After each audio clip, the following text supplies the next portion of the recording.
Without further ado, I would really like us to welcome Dr. Kelvin Ross, which will take us through this.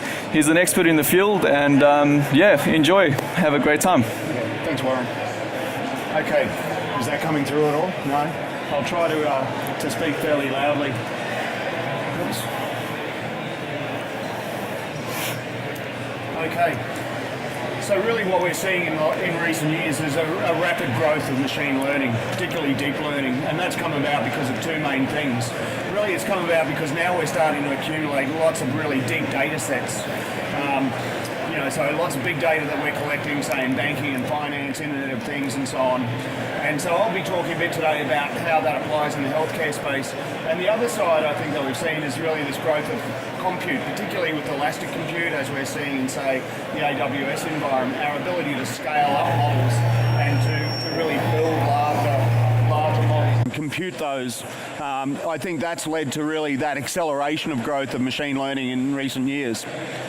So in the medical space, we really see machine learning has the benefits to actually have a journey through, say, we're focusing on intensive care, to have that journey through intensive care, much like the driverless car journey.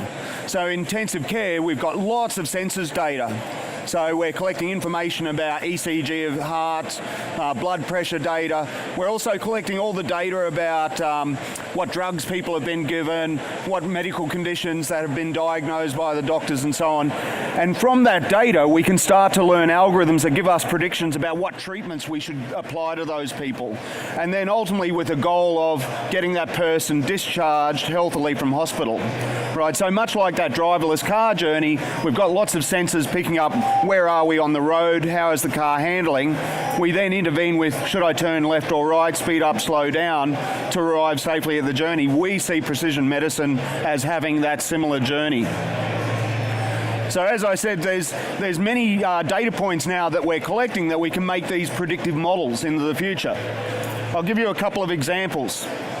So the first one is a score that came out from Johns Hopkins a couple of years ago called the TRUES score.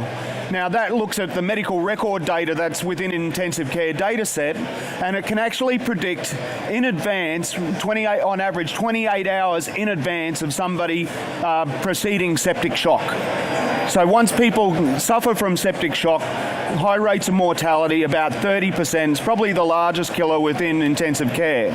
So obviously having 28 hours of advance notice that the doctors otherwise would not see gives us much greater opportunity to start treatments early, like antibiotics and so on, to actually prevent death.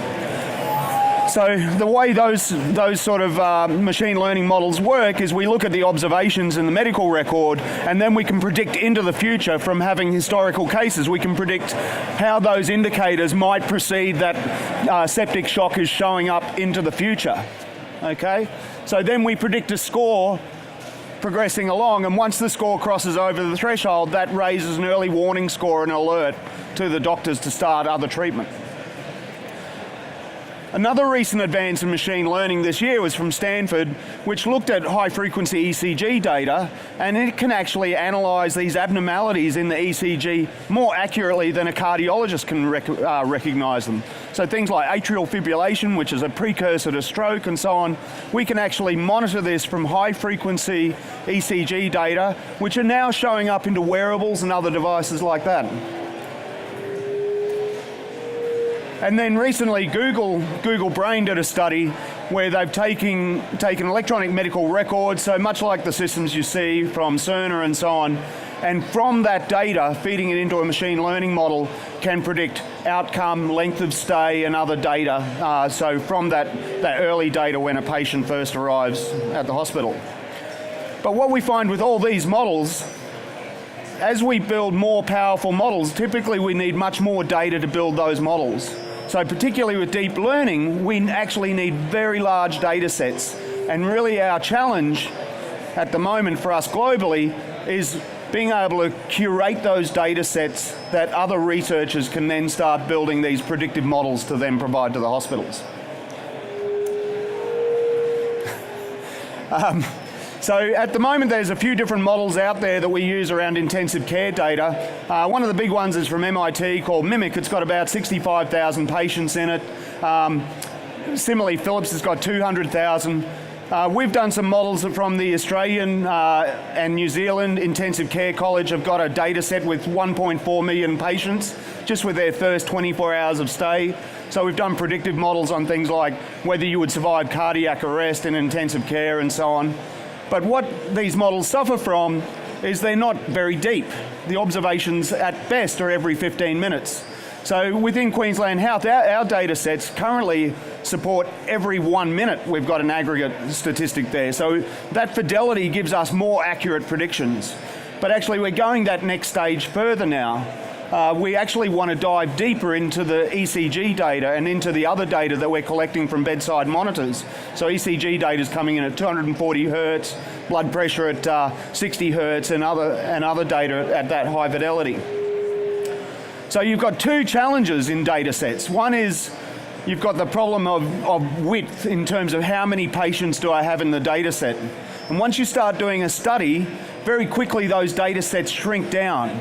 So for instance, when we start looking at sepsis, one of the studies we looked at was should you prescribe steroids with a person suffering from sepsis or not?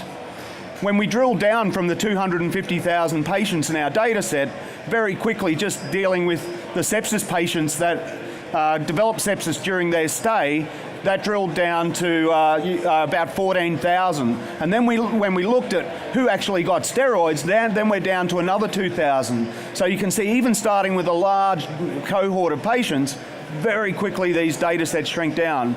So really one of the big goals for us internationally now is to build bigger and bigger data sets and merge these data sets from multiple sources. The other challenge is the fidelity of that data, the depth of that data is not there. So currently all the monitors, pretty much all the data goes to the null port. It's not kept, right? So we're actually the only site outside of North America that are actually even polling the high-speed data port for the GE monitors to actually start collecting that data.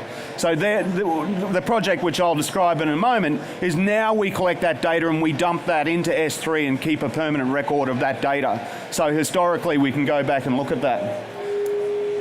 So why is it important going down to that data? A lot of the models we've got just look at, say, what's the high and low in the first 24 hours?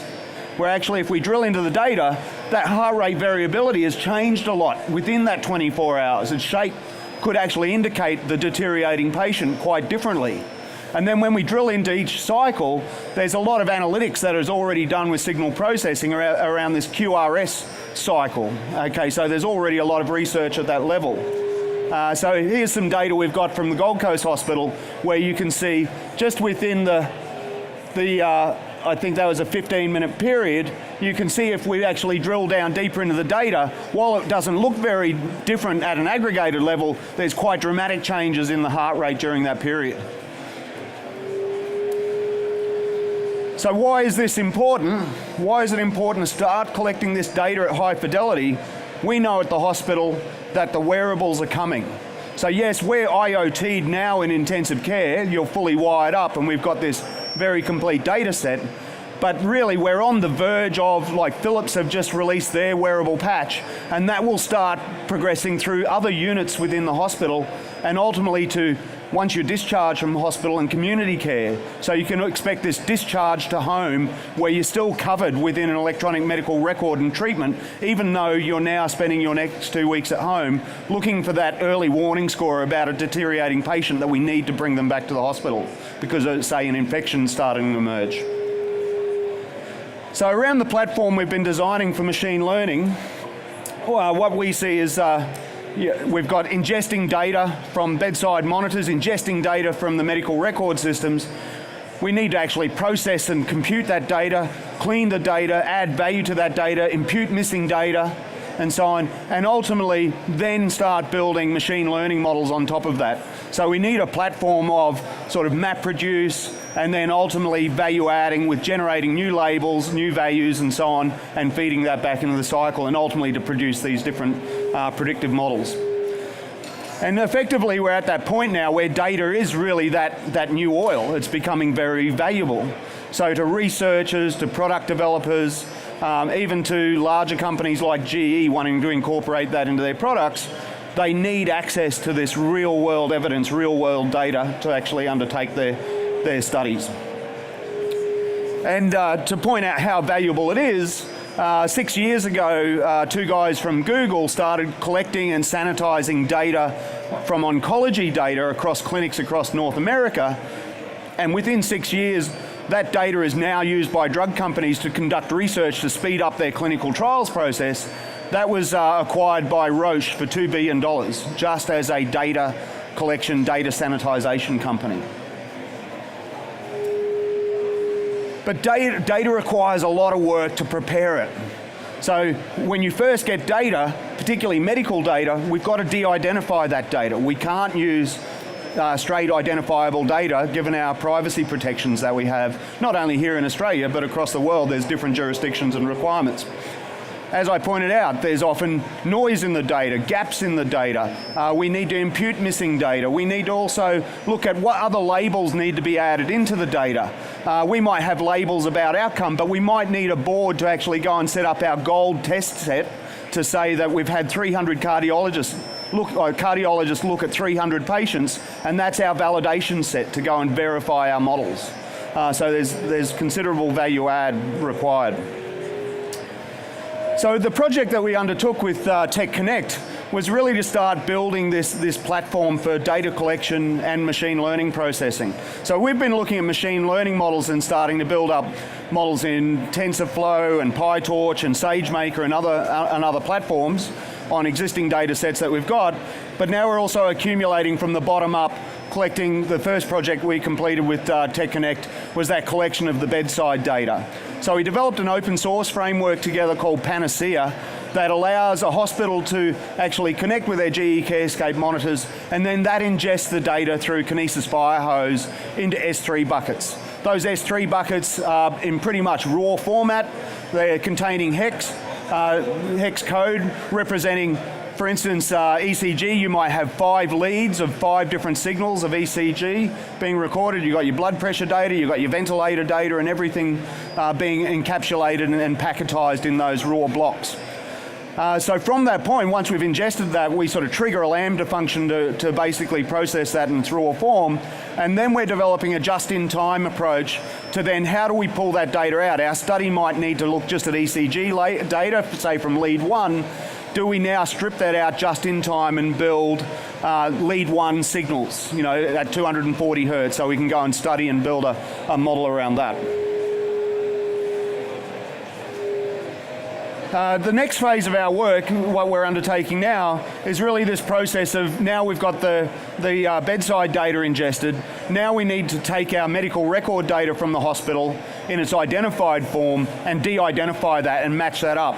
Why do we want to actually now take the medical record data and match that up to the ECG data? Well, for instance, that Stanford example, you need to label the ECG with what was going on with the patient, what was their disease, what was the outcome, and so on. So that way you can take those labels and to predict those in your machine learning model.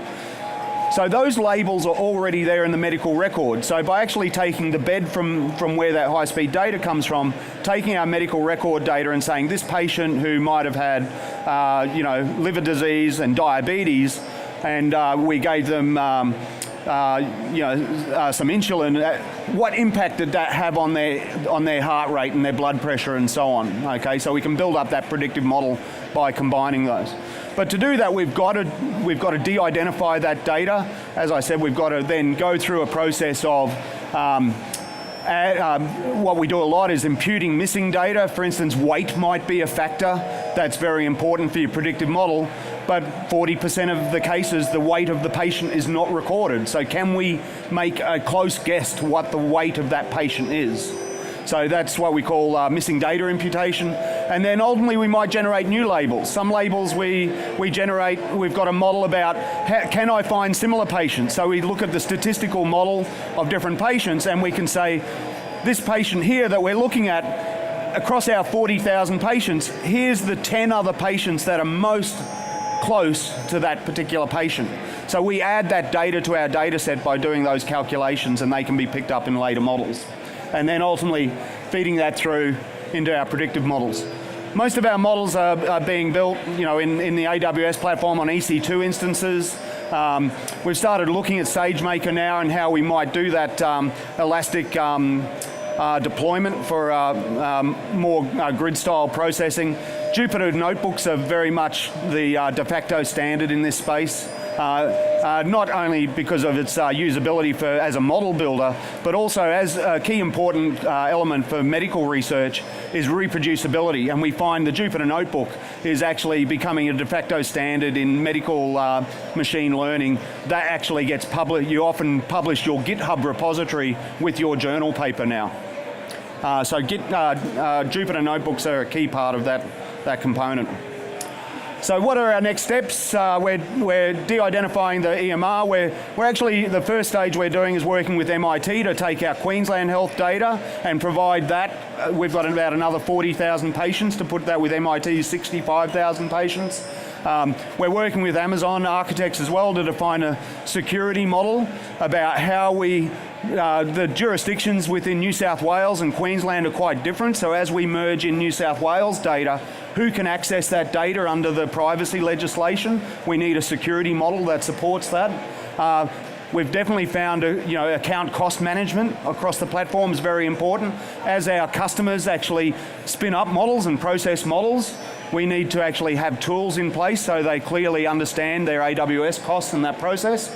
And then this whole pipeline, as new data becomes available, how do we automate that process in a feedback style to keep generating new data and reprocess as required? So that's pretty much the stages we're at and working with TechConnect. So TechConnect's been a fantastic partner as our data engineering partner. We've got our own teams, we've got PhD students doing machine learning models and so on, but we actually have a very good cooperative arrangement with TechConnect. We quite frequently get together in the conference room and are planning out the new areas of data that we're setting up. So I can't understate the value of having a really tight partnership in planning out that architecture. Yes, question?